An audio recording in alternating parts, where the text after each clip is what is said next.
Bonjour à toutes et à tous, très heureux de vous retrouver dans ce nouveau numéro de décryptage sur Africa 24.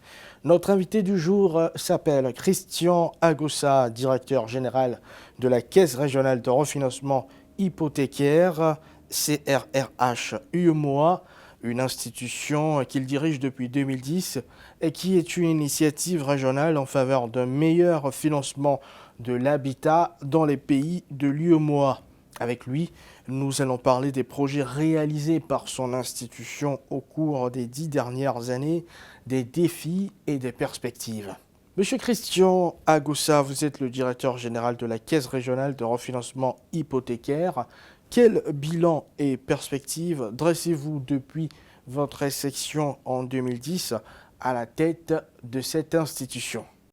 Le bilan, c'est aujourd'hui 307 milliards de francs que nous avons mobilisés pour le financement de l'habitat abordable en 10 ans d'activité. Sur ces 307 milliards de francs, il y a 62 milliards de francs que nous avons mobilisés sur le marché financier régional par des émissions régulières d'emprunts, 8 au total. La dernière a été faite en 2018 sur une durée de 15 ans, à un taux de 6,05. Et nous allons sans doute recommencer dans les prochaines semaines, les prochains mois. Donc, en termes de mobilisation directe sur le marché, 162 milliards. Et à côté de cela, la mobilisation auprès des partenaires au développement de ressources concessionnelles, c'est-à-dire à des conditions beaucoup plus soft, beaucoup plus douces, pour accompagner l'habitat abordable. Vous avez signé une convention de financement et d'assistance technique avec Proparco. Pouvez-vous nous décrire le contenu précis et chiffré de cet accord et la stratégie que vous comptez développer avec Proparco? C'est au concours de 40 millions d'euros, 26 milliards de francs, à 15 ans, que nous allons utiliser dans les conditions dont je viens de vous parler, que nous allons mettre à la disposition de nos banques actionnaires à 4,5 sur 15 ans, également pour faire des prêts à l'habitat abordable, donc de montant maximum de 20 millions de francs, avec un taux d'intérêt qui ne peut pas dépasser les 6,5, elle peut faire moins, elle ne peut pas faire plus, et sur des durées pouvant aller jusqu'à 15 ans. Donc c'est ce que nous allons faire avec cet argent-là.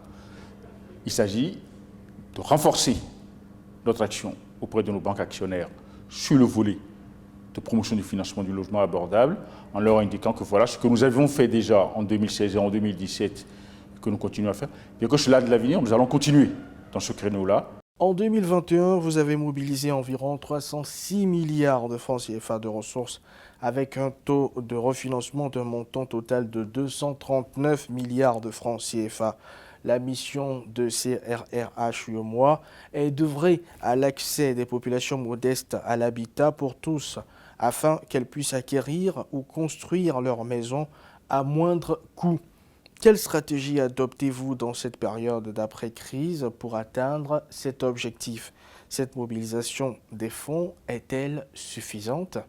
Dans cette phase de sortie post-Covid, ce qui est le plus important, c'est précisément la promotion du financement de l'habitat abordable, parce que la conséquence pratique de cette crise a été d'affecter le pouvoir d'achat des ménages, d'affecter les revenus des ménages. Par conséquent, ceux qui avaient des plans pour construire une maison de 30 millions, 40 millions, etc.,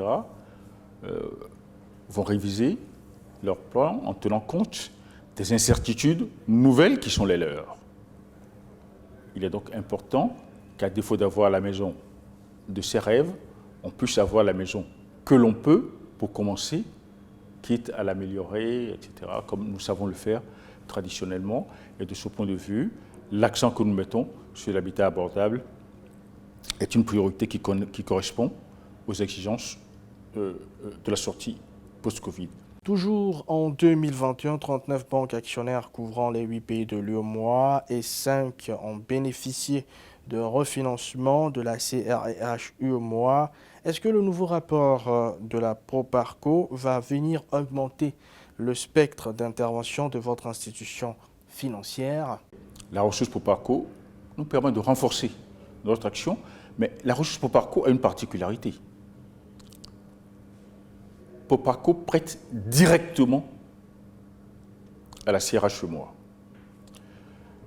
Les ressources précédentes que nous avions mobilisées, les ressources concessionnelles précédentes que nous avons mobilisées, notamment auprès de la Banque mondiale, dans le cadre de ce programme que nous avons conçu, le projet Banque mondiale UEMOA de promotion de l'accès à l'habitat abordable dans l'UEMOA, eh bien, pour mobiliser ces ressources, nous sommes passés par la BOAD, pour les 82 milliards de francs en 2017. Et en 2016, c'est aussi par la BOAD que nous sommes passés pour mobiliser les 40 millions d'euros de la KfW. Cette fois-ci, Proparco nous prête directement. En 2021 et pour la 4e année consécutive, la CRH UEMOA a obtenu les notes en monnaie locale de AA+, avec perspective stable à court terme, auprès de l'agence de notation Bloomfield Investment Corporation. Vous disposez aussi d'une bonne notation de l'agence internationale Moody's depuis 2020. Quelle importance joue une bonne notation dans votre accès aux sources de financement? C'est très important. Quand vous avez une bonne notation, cela envoie un message très clair à votre investisseur. Celui-là est un bon risque, vous pouvez lui prêter de l'argent. Et lorsque, comme c'est notre cas, les 4 dernières années, nous avons les notes de 2A+, à long terme, A+, à court terme, qui sont les meilleures notes d'un émetteur sur le marché financier régional. Cela envoie le signal très clair à tous les grands investisseurs institutionnels qu'on peut nous prêter, y compris à des taux d'intérêt qui sont bien plus faibles que ceux auxquels on prête à des États. Si vous regardez un peu le marché, la CRH UEMOA a toujours été précurseur sur chacune des maturités où elle a émis, que ce soit à 10 ans, à 12 ans ou à 15 ans. La population des zones UEMOA estime que le crédit d'acquisition de logement est encore inabordable et ne facilite pas l'accès au logement. Comment expliquez-vous cette situation? Oui, comme je vous le disais tout à l'heure, lorsqu'il s'agit d'habitat abordable, donc de l'argent que nous prenons chez les partenaires au développement, le taux est de 6,5% maximum à 15 ans. Nous savons très bien que certains voudraient que cela aille jusqu'à 20 ans. Nous essayerons dans les prochaines années de réaliser ce vœu de certaines de nos populations. Nous comprenons aussi qu'à 6,5, certains puissent encore continuer à trouver ce taux élevé. C'est ce que nous arrivons à faire aujourd'hui. Pour peu que les conditions du marché, les conditions d'emprunt auprès des partenaires de développement nous permettent de faire mieux, nous le ferons. En 2021, vous avez organisé avec la Banque mondiale un atelier de sensibilisation sur le risque environnemental et social des prêts à l'habitat dans l'UEMOA. Comment définissez-vous ces risques et quelle est la bonne méthode pour les canaliser? Ces risques sont importants, ils sont nombreux, ils sont aussi spécifiques selon les pays. Ce que nous avons commencé par faire, c'est faire une étude qui puisse évaluer ces risques dans chaque pays, en accord avec le cadre réglementaire et légal du pays. Et ensuite, nous avons déjà fait 2 ateliers de formation. Nous en referons de nos banques actionnaires pour qu'elles puissent prendre en compte ces risques en amont de la mise en place des prêts.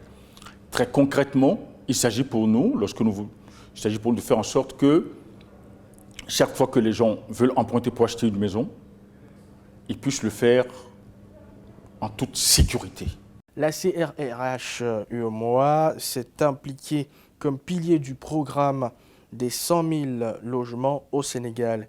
Quelle est votre méthodologie pour réussir ce pari? Allez-vous le dupliquer dans tous les pays de l'UEMOA? Nous n'avons pas la prétention d'être un pilier du programme de 100 000 logements au Sénégal, non. Notre ambition est de pouvoir accompagner au Sénégal comme ailleurs dans les pays de l'Union, l'accès à la propriété des ménages souhaitant bénéficier des réceptifs construits dans le cadre de ces projets et programmes publics. Notre méthode, c'est ce que nous faisons. Mettre en place des refinancements longs auprès des banques pour que les clients solvables ne butent pas sur les limites propres à l'institution en termes financiers pour la mise à disposition d'un prêt à l'habitat.